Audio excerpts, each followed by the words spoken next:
February is the shortest month of the season. Matt Melzak, that means February is the easiest month to not lose a game?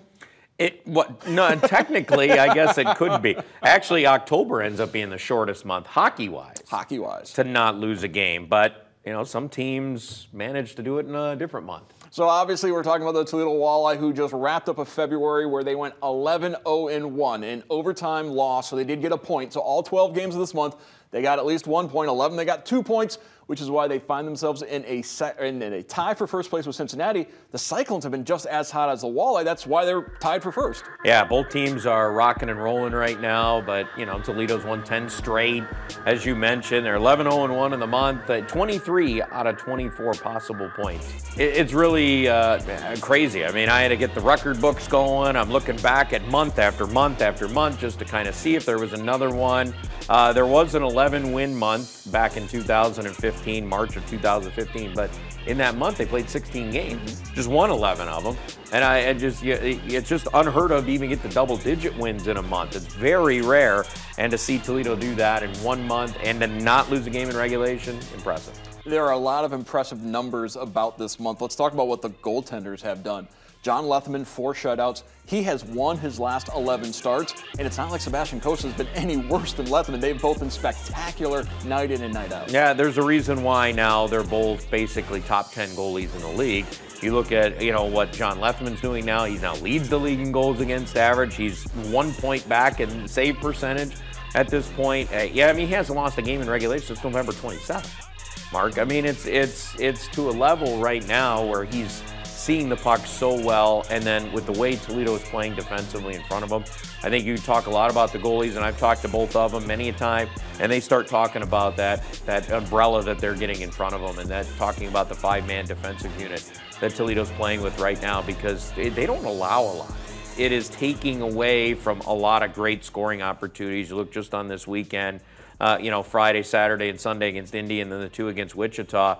And both of those teams are teams that were averaging going into the weekend 3.5 goals a game.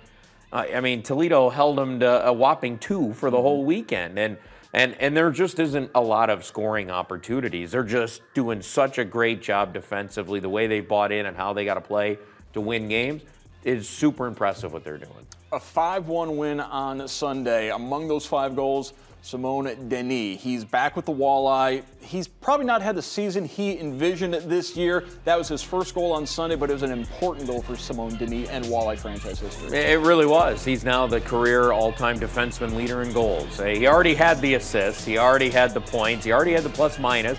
Now he's added in the goals part. He came into the year tied with J.C. Sawyer, who did it in 1 year, had 21 goals.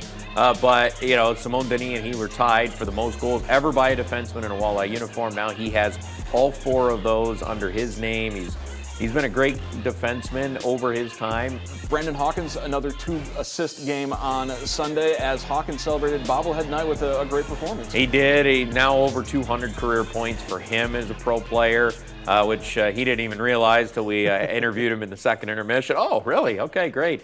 But, you know, he's hot right now, 19 points in the month of February, 1 point shy of the team leader, Kirill Tutayev, had 20 in the month of February. So, you know, you're just seeing, and by the way, they don't play on the same line. That tells you how good Toledo has been offensively. Yeah, exactly. How deep this team is getting right now when you start looking at the lineup. And by the way, they plugged in Sam Craggs on Sunday. He scores a goal. They're getting into a groove now, and it's really helped the offensive side of things. I mean, the average score in the month of February, Mark, was Toledo 5, opponents 1.